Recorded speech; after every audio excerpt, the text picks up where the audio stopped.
Hi everyone, welcome back to my channel. Thank you for coming back for another video. So today I wanted to recap 2020 and I also wanted to look forward to 2021 and think about my goals for next year and what I'm hoping for, I suppose. So as I'm sure you agree, 2020 has been pretty bad, a pretty bad year. Not been great, and so hopefully 2021 will be a bit better. So I'm going to try not to be too ambitious with my goals because obviously this year could be a complete write-off like 2020 has been, but I'm going to be optimistic, or I'm going to try to be anyway. So let's talk about the goals I set for 2020. I used a bullet journaling system to keep track and to plan everything in my life basically. This was a new notebook that I got for 2020 and I'm about halfway through at the moment, so hopefully it will last me all of 2021 as well. So the goals I set in for 2020, there weren't very many of them. I kind of struggled to set some goals. I really didn't know what I wanted to achieve. In 2019 I had this massive long list of goals and I achieved almost none of them. So I really didn't want to do the big list like I had in 2019, so I put 7 things on my 2020 goals list, which I feel like is like a reasonable amount of goals. So my first goal was to cut out lamb and beef from my diet because of the environmental impacts of those two meats, and I did that well. Success. I had 1 steak on my birthday. Other than that, lamb and beef have completely been cut out and I call that a success. My second one was to get a 2-1 in first year. I actually got a first, so I succeeded that one. My third one was to read 10 books. I used to be a big book reader and then I got chronically ill and it was just too much energy and I stopped reading books. And so I really wanted to get back into it in 2020 and my goal was to read 10 books and I have read 20. So far these goals are really accurate and things that I achieved. The next one is where it changes though. My next one was to have a summer job. Because of my CFS, I find working really difficult. So I was hoping that I would be able to have a part-time or maybe just a Saturday job just to get some extra money over the summer holidays, because the summer holidays are so long when you're at university. But obviously COVID happened and we were locked down for almost all of the summer. Shops weren't open. I think in around April I just crossed that one off the list. That wasn't a failure on my part, that was just situational, no way. And obviously some people did work during the pandemic and that's so incredibly amazing and you should be incredibly proud of yourself that you kept going. For me, it wouldn't have made sense for me to work. So that one I didn't achieve, but not my fault, you know. My main 2020 goal was to start a YouTube channel, which, as you can see, I did. I did do that. Starting a YouTube channel is something that I've wanted to do for a very long time, and I did it this year. When I was 11 or 12, I really wanted to do YouTube just as a fun thing to do, and since then I've always wanted to do it. Obviously life gets in the way of these things, so I was too young and then I was too self-conscious and then I was too sick and then I was too self-conscious again. The reason I started this channel was my friends really encouraged me. I'd made a video, the first video I ever posted on this channel. I had made it over like a year or 2. I'd made a video about my chronic illness, which I will link above if you are interested in watching it. It's not my best video, but you can really see where I came from, kind of. I'd been working on that and I kept revising it and I kept editing stuff out and refilming things, and it was never good enough. It was never good enough to post, and I showed it to my friends and they were like, yeah, that's good. You know, just post it, just put it out there. And it's not the best video I've ever made, despite how long it took me to do, but it was really what I needed. It was the push that I needed to start. About a month after that video went up, I posted my first, what I'm going to say, proper video when I was going to start consistency. So about a month after that video, I posted my first weekly video. And I did weekly videos until about September, I think, when I started doing every other week. Now there are some gaps and stuff, but I'm really proud of how consistent I've been. I'm approaching 30 videos and I'm also approaching 180 subscribers. Obviously this channel is very small, but I'm really enjoying it and I feel like I'm making a difference. I do get a lot of messages from people saying that they're glad that I talk about my chronic illness so openly, and that means so much to me. It really makes me feel like what I'm doing is worthwhile, and that's I just want to do something good, you know. When I was 16, 17, there really wasn't that much on YouTube about chronic illness. I was a big fan of YouTube, and there was really not that many people talking about chronic illness, and especially not ME/CFS. I really wanted to find someone who I could relate to, and I would like to be that person for someone, you know, someone who's really going through some tough times and is looking for someone on the internet who they can relate to. And if I could be that for someone, I think that will really like be worth my effort in this. I just want to put stuff out there so that I can help someone who is feeling the way I was feeling.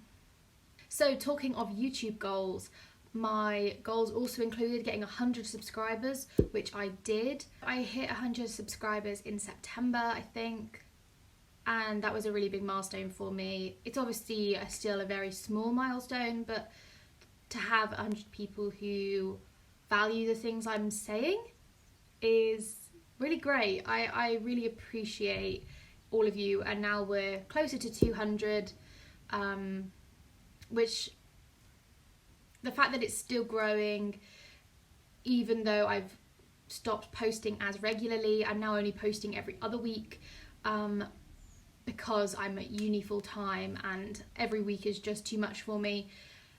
But the fact that the channel is still growing means a lot to me, and I want to say thank you to everyone who subscribed or just watched videos. It means a lot to me. So a lot of stuff has happened this year. I started off this year in my first year at university, and I moved out of my university flat on Saturday the 21st of April because of the coronavirus. We had to all leave, and after that university was online and I was quarantined at home with my parents, and the whole country was in lockdown for a long time. We're back in lockdown now, so I came back home to my parents' house and I stayed here until August. During quarantine, I was encouraged by my friends and I created this YouTube channel. I posted that video that I was talking about, and I started creating other videos once my assessments were all finished. I started creating videos and I really realised that I found it really fun, and it's hard work, but I really enjoy the challenge. So I was doing a video every week. I had a 2-week period, or maybe 3 weeks, where I attempted to do 2 videos a week, but that was too much for my little tired body.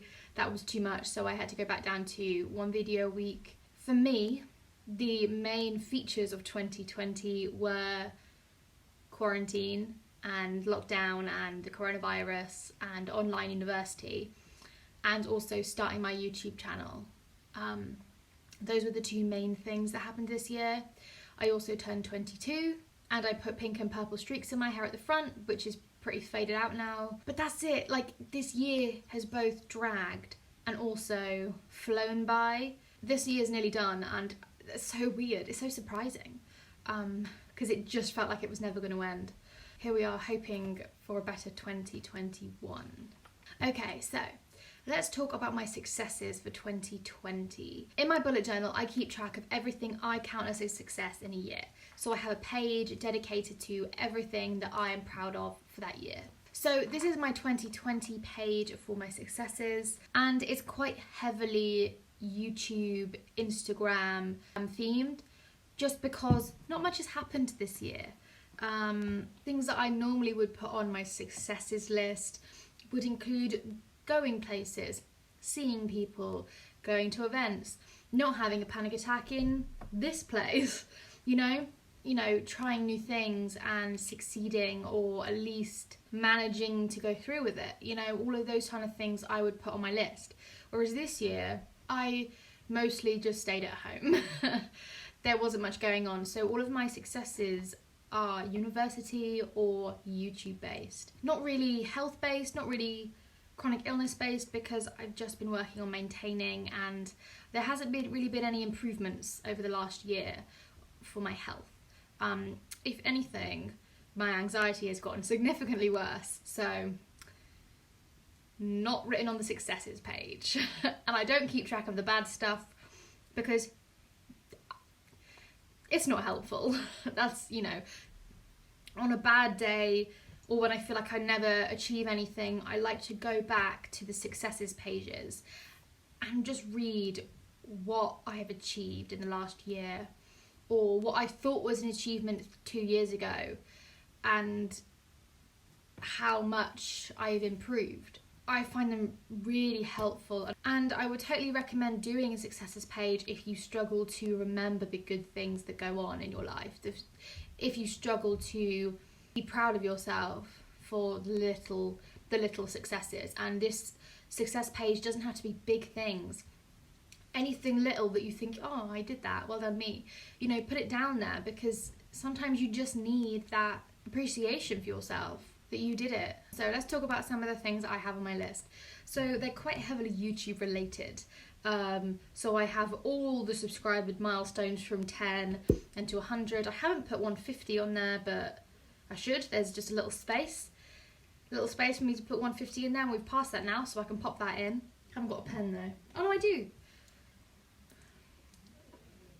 I've also got channel views, when my first one was 500 channel views, and my current milestone was 4,000 channel views. I've got my 20th YouTube videos up there. I've also done 600 Instagram followers. So things like that, they are number based, they are quantifiable, which means it's easy obviously to see your progress.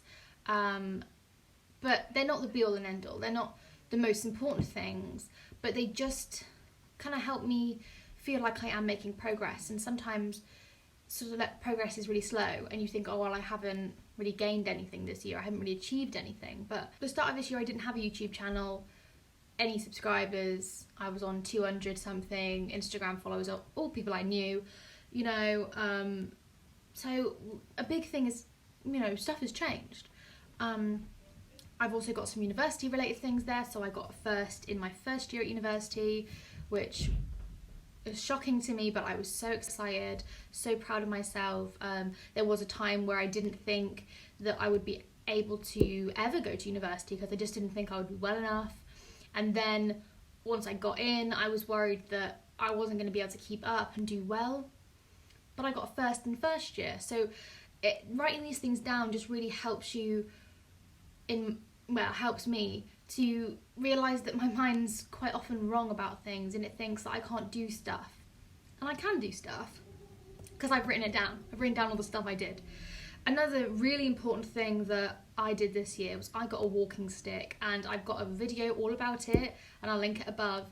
But I got a walking stick, and it was a big turning point for me and my acceptance journey for my illness. The idea of other people being able to see that I am unwell just from a glance at me is something that I've never experienced before. Because my illness is invisible, I look completely healthy. So the idea of bringing in this sign, this signal that I'm not healthy, was really scary. And I'm so proud of myself that I did it. I really love my walking stick. On days where I don't feel great, it's really great to walk around with. When I go to the supermarket, you know, it's great to walk back with because I've been walking for quite a long time. It's a game changer, and I really think I should have gotten one earlier, but I have a whole video on why I didn't, so you can check that out if you are interested. But that was a big success for me, and I'm really proud of myself that not only did I agree to get one, it was my idea, and I actually do use it every time I leave the house. I don't leave the house without it anymore, and it's great. Okay, so those are my main successes for the year 2020. There are some other little things on there, but I just don't think they're worth talking about. So let's move on to 2021. So for 2021, for the majority of the year, I will continue to live in the house with my friends. Hopefully, assuming COVID allows us to go back to the city. But currently I'm at my parents' house, which has a very low COVID rate around this area. But Bath is also pretty good, so we should be all right. But obviously everything's up in the air at the moment. So I also will start third year or my placement year in September of 2021. I had to decide whether I'm going to do a placement year or third year at university, which is a big decision for me. And currently I'm not thinking about it because it's too stressful. So yeah, I mean, there is the possibility that I put off the decision for so long that I automatically do third year. I don't know how that's going to go or what decision I'll make. So past September, I have no idea what 2021 is going to look like.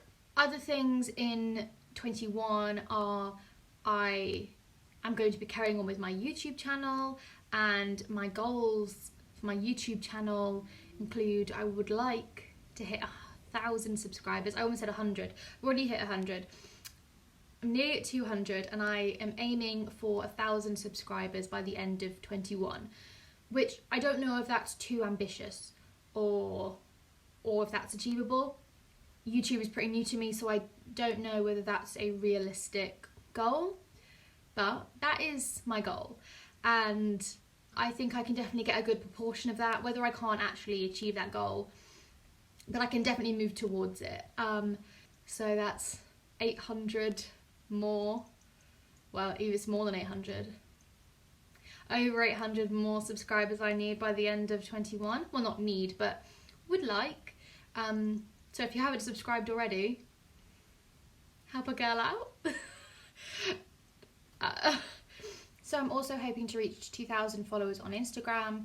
I'm on 600 something at the moment, so I think 1,000 is coming up in the next 6 months or so, hopefully the next 3 months, but I don't know. So I feel like 2,000 is a reasonable goal. I don't know. I've never set YouTube goals before, really. I don't know what my what the likelihoods are, you know. But my Instagram is growing pretty well at the moment, so I'm thinking maybe 2,000 for Instagram. So in terms of university goals for 21, I'm hoping to get a 2-1 in second year and have made a decision about third year and what I'm going to do for it. I'm also hoping to get my anxiety medication and my anxiety generally under control this year. Anxiety medication at the moment is all over the place and not really being effective, so my goal over 2021 is to get my medication sorted out, and then once I've done that, really work on improving my anxiety, because the medication should be able to bring the anxiety down to a level to where I can deal with it effectively. In terms of other health stuff, I am aiming at the moment to do a piece of exercise every day, so either a walk or tiny bit of yoga, you know, just like tiny bits of exercise. I'm really trying to get up in the morning and go outside to do my little walk, or just because I feel better. and more productive. I've gotten up in the morning and seen the daylight and been productive. First thing in the morning really helps me be productive for the rest of the day. I don't know why, but my body screams at me to sleep more, to lie in, but actually that makes me feel worse. So as much as I don't want to, getting up early in the morning is really useful. And by early, I mean 7 or 8 o'clock. Not like, I'm not one of those like 6 a.m, 5 a.m. people. But I just mean if I get up at 8, not 10, I just feel significantly better in myself. Not necessarily physically, but just emotionally and productivity wise. I get more stuff done and I feel better about it. So I'm hoping to keep that going through 21. Hopefully I will be able to do that for the majority of the time, but obviously it depends on how my health goes. If I get significantly worse, I will not be able to do the walks and I will need more sleep. So it's a balancing act. Obviously there is a case of sometimes I won't be able to do that, but I'm hoping that I will be able to do it fairly consistently throughout the year. So those are all my past goals and my future goals for 21. I hope you found this interesting. If you could let me know in the comments what your goals for 21 are, and also I'd love to hear what you would like to see on my YouTube channel in the next year. That would be really helpful to me because I'd really like to know what you guys are interested in. If you have any questions or video topics you'd like me to cover, that'll be really handy. Okay, thank you so much for watching. If you enjoyed the video, make sure to like it and subscribe to try and help me hit my possibly too big goal, and follow me on my other platforms. They're all linked below. Thank you so much for watching. Bye bye. What that's gonna bring, I don't think bring is the right word, and I would totally recommend doing, this button's not done up, so sad.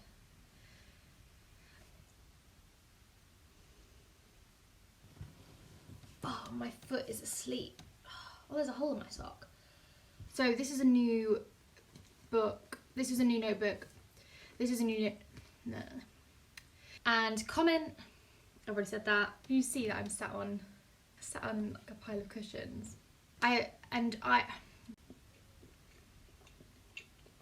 Chunk of that. YouTube goals. My goals. Ugh.